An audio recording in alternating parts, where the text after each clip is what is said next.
Journey. और ऐसा तो नहीं है कि मैं आपसे ये कहूँ कि हाँ, हम किसी चलना शुरू करते हैं तो हम किसी परफेक्ट स्टेज के ऊपर चले जाते हैं। लेकिन वह ये ज़रूर है कि जब आप once you start walking and once you know the goals, at least you are नहीं वॉकिंग उठा इन रहे। डायरेक्शन। ठीक है? उठा लोगे हम? तो अब इसमें क्या? ये जो इनर जर्नी है हाँ। बेसिकली, ये हम इसको कह सकते हैं कि इसकी कुछ प्लीज़ आपने, मेरा ख़्याल है किसी का माइक म्यूट हुआ है, तो प्लीज़ आप लोग चेक कर लीजिए और अपने माइक्स को म्यूट कर लीजिए। जब हम एक सिम्त में चलना शुरू करते हैं तो देयर कम्स अ पॉइंट जब हम कहीं न कहीं पहुँच ही जाते हैं। ये जो इनर जर्नी है बेसिकली, इसके अंदर हम ये देखेंगे कि ह्यूमन कॉन्शियस जो है उसकी डिफरेंट स्टेजेस ऑफ डेवलपमेंट है। हम उसको स्टेजेस ऑफ स्पिरिचुअल डेवलपमेंट भी कह सकते हैं। अ, इसकी जो सबसे पहली स्टेज है जिसके ऊपर हम ये देखते हैं कि अ, हमारी मेजॉरिटी उसके ऊपर होती है। और वो स्टेज जो है वो हमारी एक मैं अभी उसका आपको नाम नहीं बताऊँगी, लेकिन अ, मेरा ख़्याल है कि जब हम उसके ऊपर बात करेंगे तो एवरीबॉडी विल नो कि वेयर डू वी स्टैंड।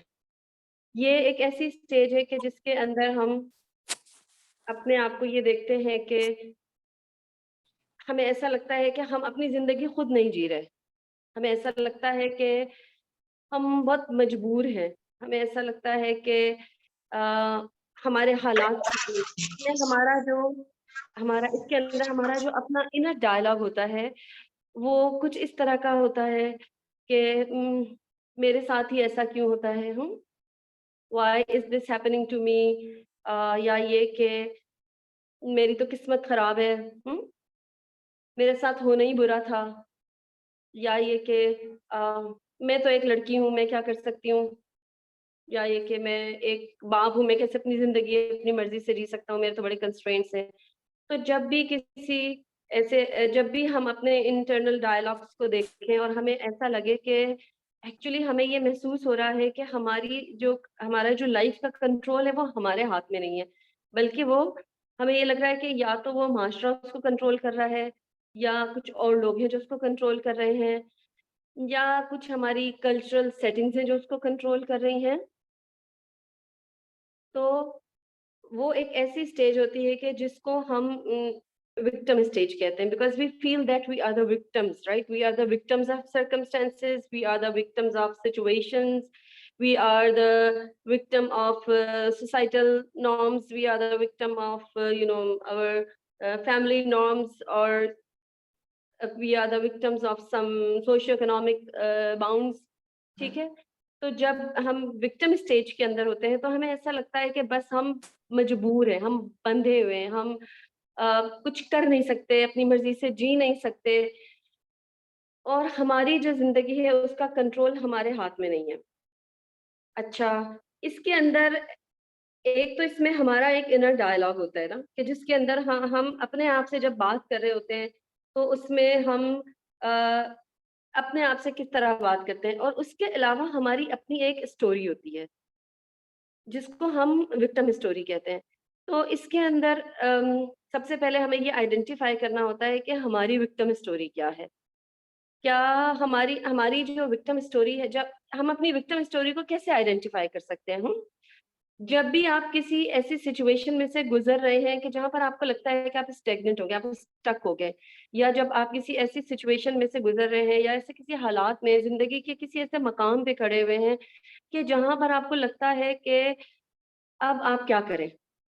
उस वक़्त आप ये देखें कि आप उस सारी सूरत-ए-हाल का, उस सिचुएशन का, उन हालात का, उस तकलीफ़ का, उस मुश्किल का ज़िम्मेदार किसको ठहरा रहे हैं?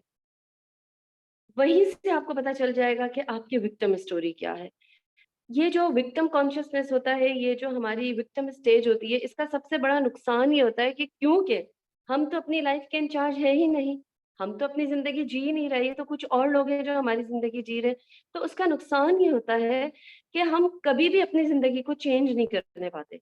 हम जहाँ हैं वहीं सारी उम्र गुज़ार देते हैं, और एक डिप्रेशन में जाते हैं, एक लो सेल्फ एस्टीम के अंदर जाते हैं, एक हमारे अंदर एक लर्न्ड हेल्पलेसनेस होती है, हमारे अंदर एक लर्न पावरलेसनेस होती है, एक होपलेसनेस होती है, और विक्टिम स्टेज की जो एक बहुत बड़ी एक डाउन साइड है, वो ये भी होती है कि हम बहुत नाशुक्रे होते हैं। ना सिर्फ ये कि हम अल्लाह के नाशुक्रे होते हैं, हम अपने क्रिएटर के शुक्रे होते हैं, बल्कि हम अपने आसपास के लोगों के भी नाशुक्रे होते हैं। क्योंकि हम तो मजबूर है ना, हम तो बेचारे हैं ना, हमारी स्टोरी के अंदर हम विक्टिम हैं। तो इसलिए हम कैसे खुश हो सकते हैं?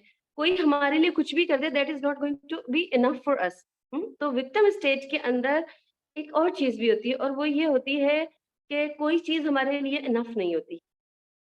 अ, किसी ने अगर हमारे साथ अच्छाई कर दी है, तो वो कभी भी हमारे लिए इनफ नहीं होगी, हम कभी उसके साथ ग्रेटफुल नहीं फ़ील कर सकते।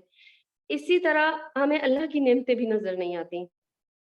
फिर विक्टिम स्टेज का एक और जो बहुत मैं ये समझती हूँ कि जो विक्टिम स्टेज के अंदर जब हम होते हैं, तो जो इसका एक बहुत बड़ा नुकसान है, जो मुझे ऐसा लगता है कि इस नाशुक्री से भी बहुत बड़ा है, वो ये होता है कि क्योंकि हमारी अपनी एक विक्टिम स्टोरी होती है, क्योंकि हम हर वक़्त एक सेल्फ पिटी में रहते हैं, तो इसलिए हम क्योंकि अपनी नज़रों में हम खुद सबसे बड़े बेचारे हैं ना, तो इसलिए क्या होता है कि जब हम किसी के साथ कोई ज़्यादती कर रहे होते हैं और हम किसी के साथ कोई बुरा कर रहे होते हैं, तो हम बड़े जस्टिफाइड होते हैं अपने अंदर। प्लीज़ अपना माइक म्यूट कर लीजिए। तो हम अपने आप के अंदर बड़े जस्टिफाइड होते हैं, और हमें ऐसा लगता है कि हमें किसी के साथ भी कोई भी ज़्यादती करने का हक हासिल है। क्योंकि हम तो कर सकते हैं ना, क्योंकि हम तो बेचारे हैं ना, क्योंकि हम तो बहुत मजबूर हैं, तो हमारे पास तो कोई रास्ता ही नहीं था। हमारे पास तो इसके अलावा कोई ऑप्शन ही नहीं थी।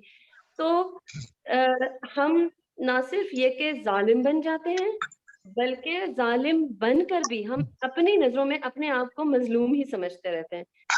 तो एक्चुअली जब हम विक्टिम स्टेज के अंदर होते हैं, तो इट्स नोबॉडीज़ लॉस, लेकिन ये सारा का सारा हमारा अपना लॉस होता है। तो हो सकता है कि किसी हम ये सोचें कि नहीं, आई am not in a victim stage में, क्योंकि मेरे अंदर ये चीज़ें नहीं हैं। लेकिन अ,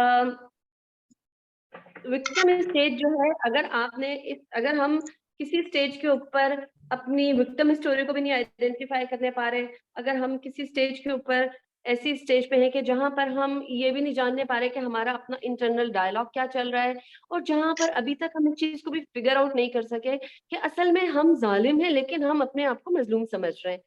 तो विक्टिम स्टेज जो है, इसके कुछ और इंडिकेटर्स भी होते हैं, क्योंकि विक्टिम स्टेज जो है ये एक फ़ियर से इंड्यूस होती है। इसमें इंसान हमेशा, क्योंकि वो अपने आप को मज़लूम समझ रहा होता है, विक्टिम समझ रहा होता है, हालात का, तकदीर का, लोगों का, माशरे का, किसी भी चीज़ का, तो वो हर वक़्त एक फ़ियर के अंदर रहता है। एक अननोन अनसीन फ़ियर के अंदर होता है। क्यों? क्योंकि हर चीज़ उसको लगता है कि हर चीज़ उसके ऊपर आ रही है। तो ये जो अननोन अनसीन फ़ियर होता है, ये उस इंसान के अंदर एंग्ज़ायटी भी पैदा करता है, ये उस इंसान के अंदर डिप्रेशन भी पैदा करता है, लो सेल्फ एस्टीम भी पैदा करता है, पैनिक होता है, ओसीडी होता है। ये किसका, प्लीज़ काइंडली अपना माइक चेक कर लीजिए। ये कौन है जिनका माइक ओपन है? प्लीज़ आप सबसे मैं ये रिक्वेस्ट कर रही हूँ कि ज़रा अपने माइक एक दफ़ा चेक कर लीजिए, ताकि आप सबके माइक बंद हो और हम सारे लोग जो हैं इसको कंफर्टेबली मेरी बात सुन सकें। तो आप ये देखें कि अगर आप देखें तो जितने हमारे इमोशनल इश्यूज़ हैं और जो हमारे मेंटल हेल्थ प्रॉब्लम्स हैं, उनकी एक बहुत बड़ी रेंज बेसिकली इसी फ़ियर के अंदर में से निकल रही है। जैसे मैंने अभी आपको कहा कि फ़ियर बेस्ड जितने भी हैं, लाइक डिप्रेशन है, एंग्ज़ायटी है, पैनिक है, फ़ोबिया है, ओसीडी है। हुँ? तो ये सारे के सारे इसी इसी विक्टिम कॉन्शियसनेस के अंदर से आ रहे हैं, because you are feeling that you are not the in charge of your life, someone else is controlling your life, someone else is driving your life, and because you don't know that someone else, that you don't know their intentions and you don't know where they are going to take you, so you are always and all the time in a state of fear and anxiety that something is going to happen to you, something is going to, there is something going to be wrong with you. इसी तरह ये जो victim stage के अंदर, क्योंकि हमने एक learned helplessness होती है हमारी, लर्न्ड इसलिए कि असल में तो हम हेल्पलेस नहीं पैदा हुए ना, अल्लाह ने तो हमें हेल्पलेस बनाकर नहीं पैदा किया। इसलिए हम ये कहते हैं कि ये एक लर्न्ड हेल्पलेसनेस होती है और एक लर्न्ड होपलेसनेस होती है।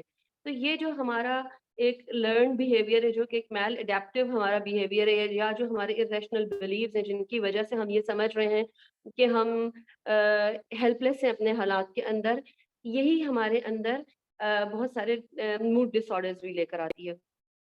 ठीक है? अच्छा, अब ये जो विक्टिम स्टेज के अंदर विक्टिम्स हैं, इनके कुछ खास निशानियाँ होती हैं, जिनमें एक होता है चीज़ों को रैशनलाइज़ करना, जस्टिफाई करना, एक्सक्यूज़ेज़ बनाना, हुँ?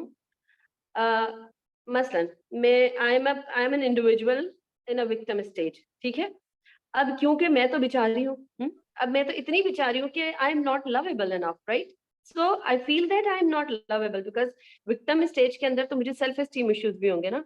तो जब मैं ये देखूँगी कि जब मेरा कोर बिलीफ ये होगा कि आई एम नॉट लवेबल, और ऐसे में अगर कोई इंसान मेरे साथ अच्छाई कर रहा होगा या वो मुझे बताएगा कि उसको मुझसे मोहब्बत है, तो क्या होगा, मैं उसको रैशनलाइज़ करना शुरू कर दूँगी। मैं ये समझूँगी कि देखो, मैं मुझे तो ये पता है ना कि आई एम नॉट लवेबल, तो ये अगर ये फ़र्द जो है, ये इंसान जो है, ये मुझसे क्लेम कर रहा है कि this person is loving me, or he or she is in love with me, तो I will always try to rationalize that, और मैं ये सोचूँगी कि इसको ज़रूर मुझसे कोई काम होगा, ये मुझे बेवकूफ़ बनाने की कोशिश कर रहा है, ये मुझसे झूठ बोल रहा है, ये मुझे धोखा दे रहा है, यू नो?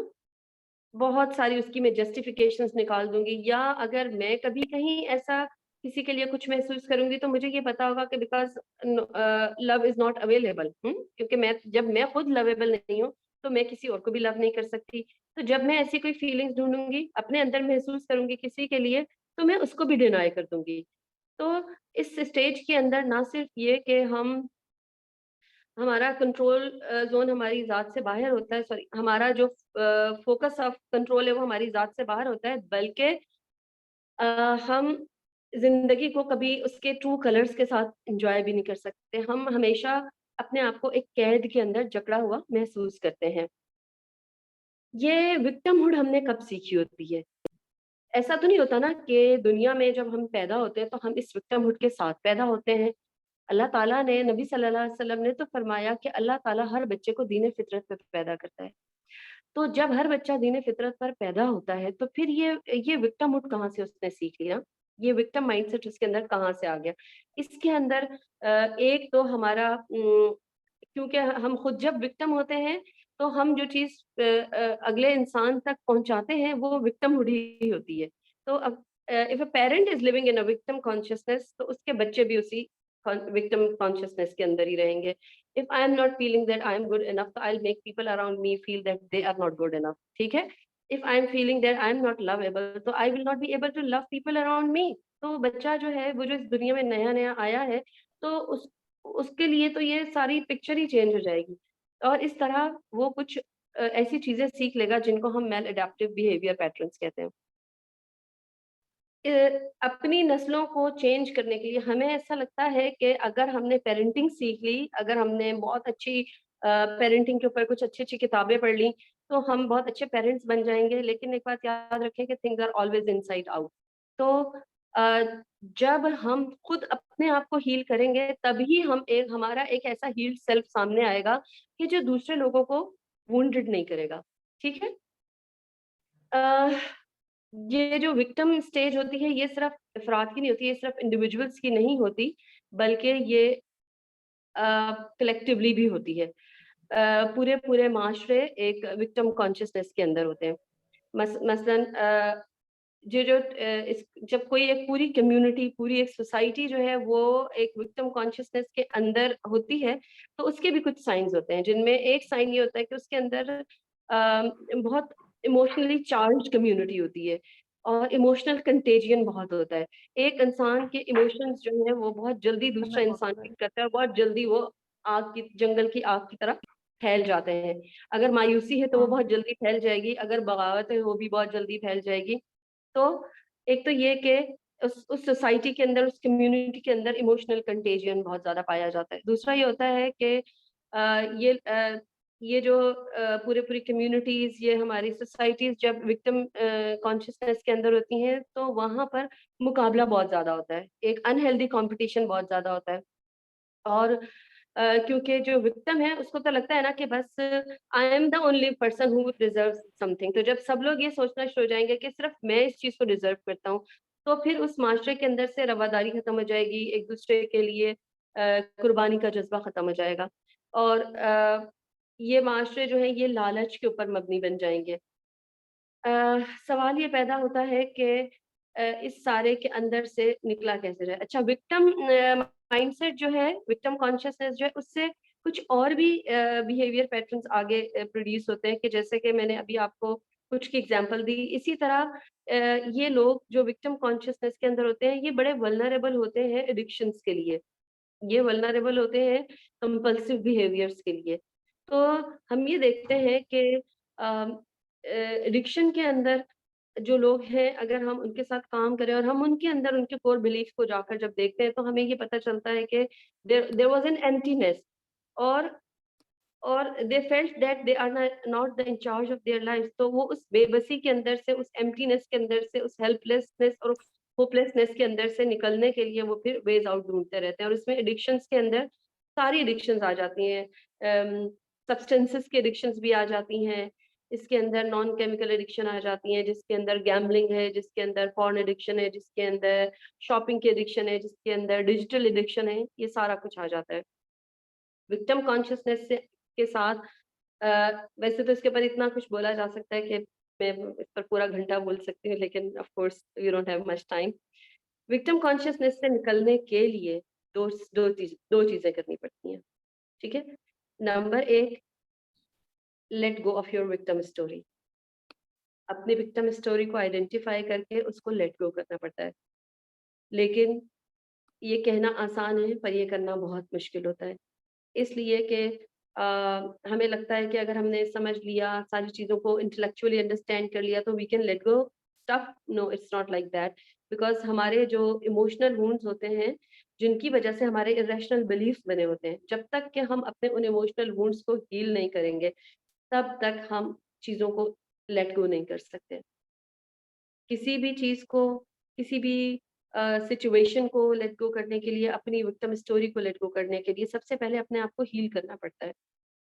दूसरी चीज़ होती है फॉरगिवनेस। कि जब अगर विक्टिम स्टेज से निकलने के लिए दो चीज़ें, एक let go of your blame story, let go of your victim story, and number two forgiveness.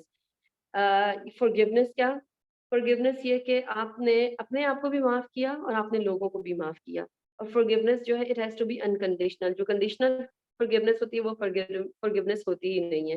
क्योंकि जब हम लोगों को या अपने आप को कंडीशनली फॉरगिव कर रहे होते हैं, तो इसका मतलब ये तो फिर एक और हमने गिव एंड टेक स्टार्ट कर लिया ना। हुँ? तो फॉरगिव, जब हमने अपने आप को या किसी को भी फॉरगिव करना है, तो it's not to gain certain goals. किसी को मैनिपुलेट करने के लिए हमने फॉरगिव नहीं करना, बल्कि फॉरगिवनेस जो है वो सारी की सारी सिर्फ इसलिए होती है कि we want to set ourselves free. और इंशाल्लाह ताला हम जब नेक्स्ट सैटरडे को अपनी क्लास करेंगे, तो उसके अंदर मैं आपको ये फॉरगिवनेस की एक एक्सरसाइज करवाऊंगी। अच्छा, फिर इसके बाद विक्टिम स्टेज से जब हम निकलते हैं, विक्टिम कॉन्शियसनेस से जब हम मूव ऑन करते हैं, जब हम हील कर लेते हैं अपने आप को इमोशनली, और हम चीज़ों को लेट गो कर देते हैं, हम अपनी विक्टिम स्टोरी को लेट गो कर देते हैं, और हम लोगों को माफ़ कर देते हैं, अपने आप को माफ़ कर देते हैं, तो उसके बाद फिर हम एक अगले स्टेज में दाखिल होते हैं, जिसको हम कहते हैं मैनिफेस्टेशन। ये वो स्टेज है कि जिसके अंदर वो जो आपने पढ़ा होगा, बड़ा आजकल it's very very popular concept, जिसको हम कहते हैं लॉ ऑफ अट्रैक्शन। कि आप जो है वो लॉ ऑफ अट्रैक्शन के थ्रू चीज़ों को मैनिफेस्ट कर रहे हैं अपनी लाइफ के अंदर। बहुत सारे लोग कहते हैं कि law of attraction is a fake concept, लेकिन एक्चुअली होता ये है कि people are trying to manifest law of attraction in their life. People are trying to manifest things in their life while still standing at victim stage. Manifestation उस वक्त तक नहीं हो सकती जब तक कि आप अपने आप को विक्टिम स्टेज से उठा के बाहर नहीं लेके जाएंगे, जब तक कि आप अपने आप को इमोशनली हील नहीं करेंगे। जब आप एक दफा अपने आप को इमोशनली हील कर लेंगे, only then you are able to manifest things, क्योंकि you always attract your fears. तो आप मैनिफेस्टेशन अगर कर भी रहे हैं, आपने अगर एक सुपरफिशियली मैनिफेस्टेशन की कोई एक्टिविटी, कोई एक्सरसाइज, कुछ भी स्टार्ट कर दिया, कोई मेडिटेशन स्टार्ट कर दी है, राइट, लेकिन your consciousness is still at the victim stage, तो you are driven by fears actually. तो the more you will be driven by fears, more you will think about fears, and more you will attract your fears. तो इसलिए manifestation कभी भी नहीं हो सकती। हाँ, मैनिफेस्टेशन आप अपनी लाइफ में कर सकते हैं कि जब आपने अपने आप को एक दफ़ा इमोशनली हील कर लिया है, और आपने अपने आप को इमोशनली हील करके और आपने अपने आप को उस विक्टिम कॉन्शियसनेस से बाहर निकाल लिया, ठीक है?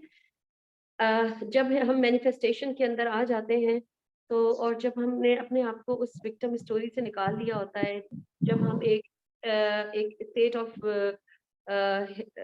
आप ये समझें कि एक फ्रीडम के अंदर आ जाते हैं, और जब हम एक एक एक एक जब हम when we are grateful person as a person, when we are grateful to the people around us and to our creator, only then we can manifest things in our life.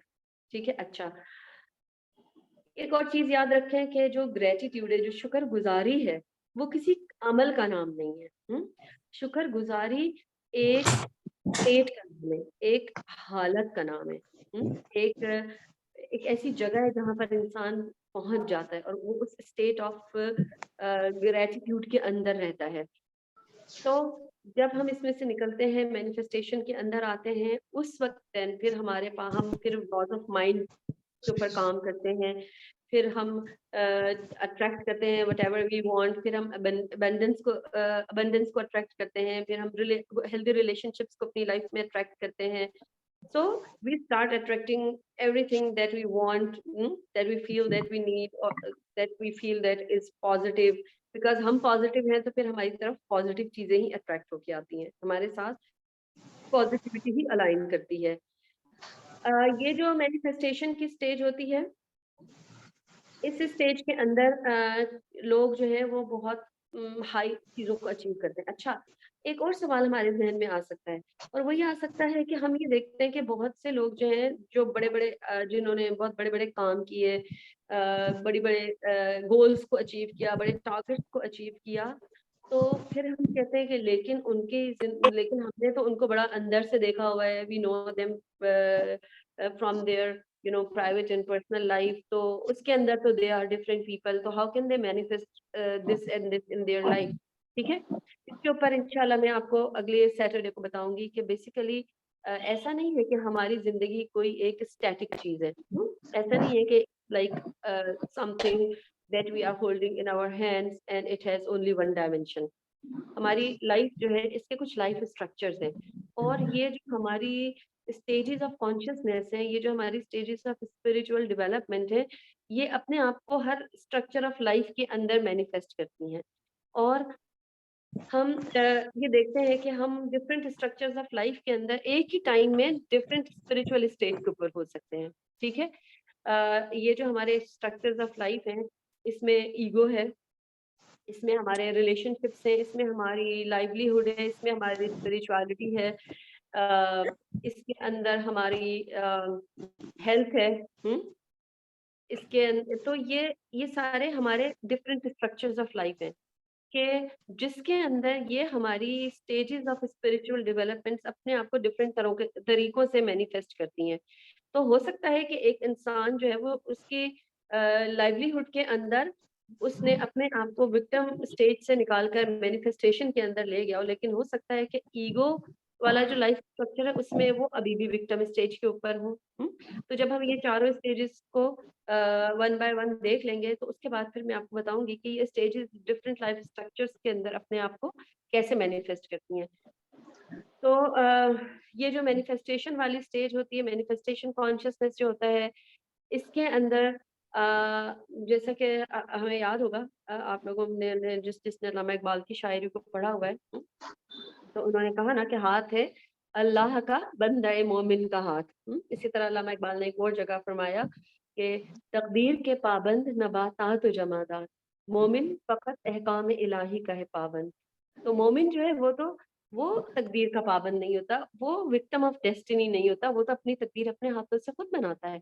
इसी तरह मोमिन जो है, जब वो अ, जब वो अपनी विक्टिम स्टोरी को लेट गो कर देता है, जब वो अपने आप को इमोशनली हील कर लेता है, और वो जब एक शुक्रगुजारी की कैफियत में आ जाता है, और जब वो अपने आप से करीब हो जाता है, अपने हील्ड वर्जन से करीब हो जाता है, तो उस वक़्त वो अल्लाह से भी बहुत करीब हो जाता है। क्योंकि आपको हज़रत अली रज़ी अल्लाह ताला अन्हु ने फरमाया कि मन अरफ़ा नफ्सहु फ़क़द अरफ़ा रब्बहु, जिसने अपने नफ्स को पहचान लिया, उसने अपने रब को पहचान लिया। लेकिन जब हम इस दुनिया को अपने वुंड्स की ऐनक से देखते हैं, हाँ, जब हम चीज़ों को अपने इमोशनल वुंड्स के थ्रू देखते हैं, तो वो तो उनकी असल हकीकत तो हमें कभी नहीं नज़र आती। ना इस दुनिया की एक्चुअल रियलिटी हमें कभी नज़र आ सकती है, ना कभी अपनी एक्चुअल रियलिटी हमें नज़र आ सकती है, because we are looking through wounds. तो वो तो उसका तो लेंस ही डिफरेंट हो गया ना। लेकिन जब हम हील हो जाते हैं और हम इस दुनिया को और इसकी रियलिटी को इसके ट्रू कलर्स के साथ देखते हैं, जब हम एक हील्ड पर्सन बन जाते हैं और हम एक न्यूट्रल ग्लास से इस दुनिया को देखते हैं और अपने आप को देखते हैं, only then we are able to praise and cherish the true colors of this world, and only then we are able to connect to our own true self. और जब हम अपने ट्रू सेल्फ से कनेक्ट होते हैं, तो तभी हम अपने अल्लाह से कनेक्ट होते हैं।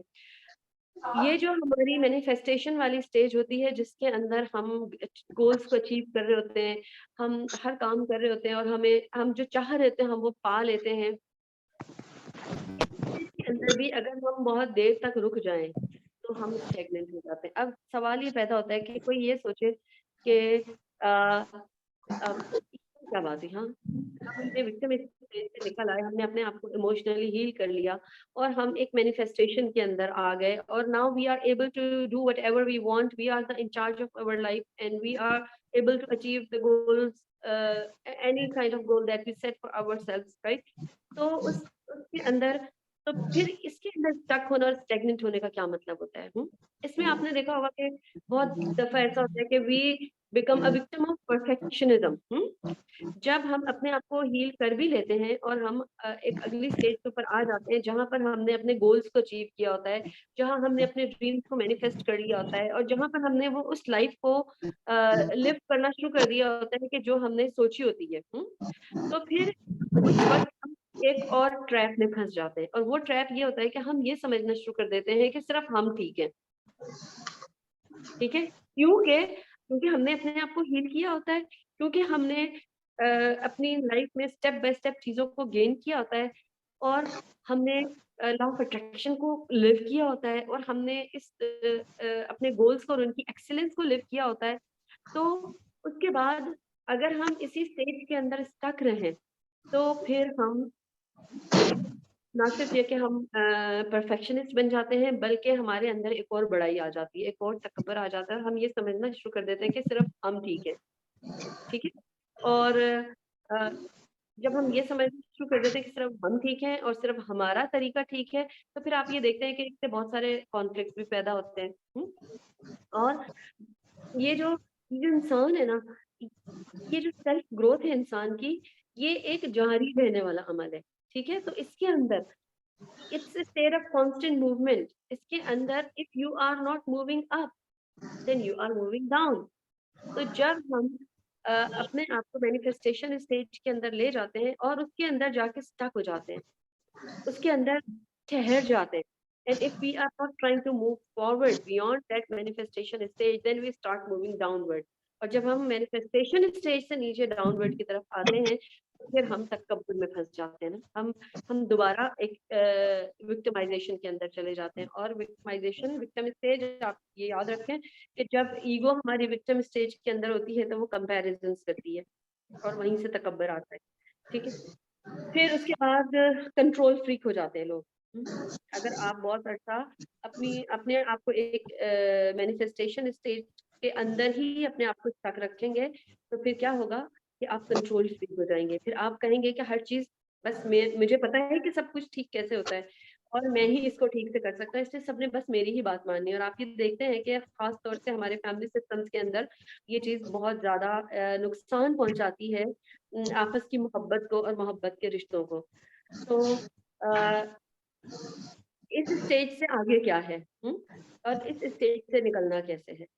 इस स्टेज से आगे वाली जो स्टेजेस हैं 2, जो कि जो कि बहुत खूबसूरत हैं। और जो कि बेसिकली जो इसकी ये जो हमारे स्टेजेस ऑफ स्पिरिचुअल डेवलपमेंट है, इसकी जो सबसे टॉप मोस्ट स्टेट है, ये वो स्टेज है कि जिसको अल्लाह ताला ने कुरान में फरमा दिया, या अय्यतुहन नफ्सुल मुतमइन्ना इरजिई इला रब्बिकी रादियतन मर्दिया, ए नफ्स मुतमइन्ना अपने रब की तरफ लौट चल, ऐसे कि वो तुझसे राजी है और तू उससे राजी है। तो ये जो रज़ा की कैफ़ियत है, ये जो अल्लाह से दिल के अंदर राज़ी होने की कैफ़ियत है, ये जो अल्लाह के रंग में रंग जाने की कैफ़ियत है, ये बेसिकली इसकी सबसे ऊपर वाली स्टेज है। और लेकिन हाँ, उस तक पहुँचने के लिए हमें अपने आप को इस मैनिफेस्टेशन से निकालना होगा, क्योंकि मैनिफेस्टेशन के अंदर ये होता है कि जब हम कभी किसी फेलियर में जाते हैं, तो वो हमें फिर दोबारा स्पाइरल डाउन कर देता है और हमें दोबारा विक्टिम स्टेट के अंदर ले जाता है, क्योंकि याद रखें कि self growth, self development is a journey. It's जिसके अंदर आपने हर वक्त अपनी पर काम करते रहना है और अपने आप को ऊपर लेके जाते रहना है, बेहतर हालत के अंदर लेके जाते रहना है, वरना तो because it's a journey, it's a state of movement, it's not a state of stagnancy. तो क्या होगा अगर आप ऊपर नहीं जाएंगे तो आप ठहरेंगे नहीं, फिर आप नीचे आ जाएंगे।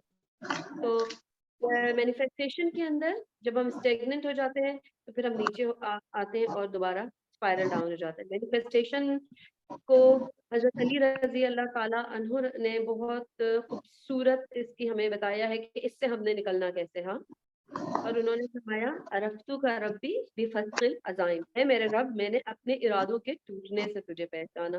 तो ये जो मैनिफेस्टेशन कॉन्शियसनेस होता है, इसके अंदर इससे बाहर निकलने के लिए और इस ये चीज एडमिट करने के लिए कि yes we need to grow beyond this level, we need to move forward, right, we don't want to be stagnant, we don't want to spiral down.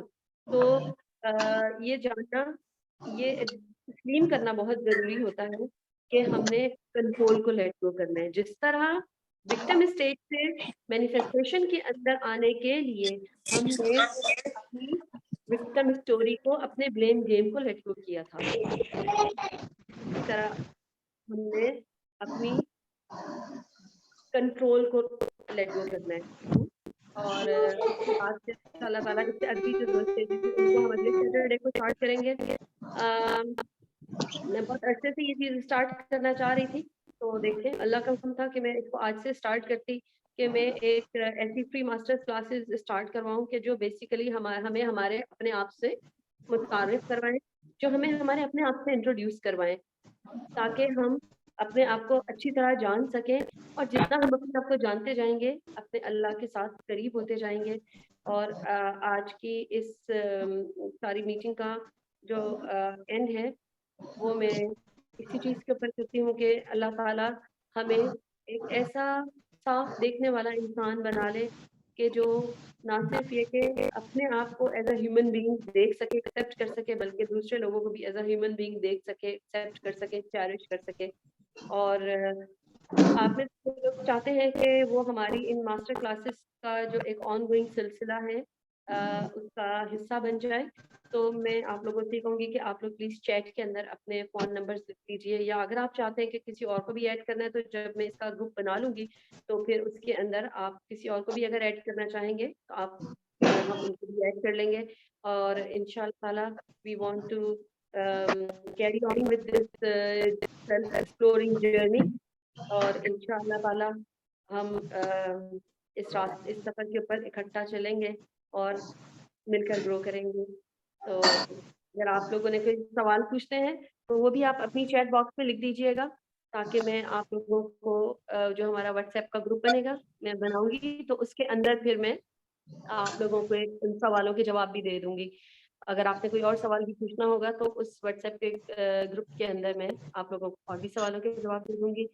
तो इंशाअल्लाह ताला अगले सैटरडे को दोबारा हम 3:30 के ऊपर मिलेंगे। उसी तरह लिंक आप लोगों को शेयर कर दूँगी और उसके अंदर फिर मैं आप लोगों को अगली क्लास के अंदर, मास्टर क्लास के अंदर ये बताऊँगी कि ये जो इनर जर्नी है, इसकी ये एक तो ये कि अगली 2 स्टेजेस क्या हैं, उनको हम अपने डिफरेंट लाइफ स्ट्रक्चर्स के अंदर कैसे मैनिफेस्ट करते हैं। और उसके अलावा मैं आप लोगों को ये भी बताऊँगी कि उससे अगली क्लास में हमने क्या करना है। और मैं आपको एक छोटी-सी फॉरगिवनेस की मेडिटेशन भी करवाऊँगी, ताकि हमें ये पता चले कि ये जो माफ़ी होती है ये असल में ये माँगनी कैसे होती है और माफ़ करना कैसे होता है। तो इंशाअल्लाह ताला अगले हफ्ते फिर मिलते हैं। तब तक के लिए अल्लाह हाफ़िज़, अस्सलाम वालेकुम और have a wonderful weekend. Enjoy yourself, be happy and make others happy.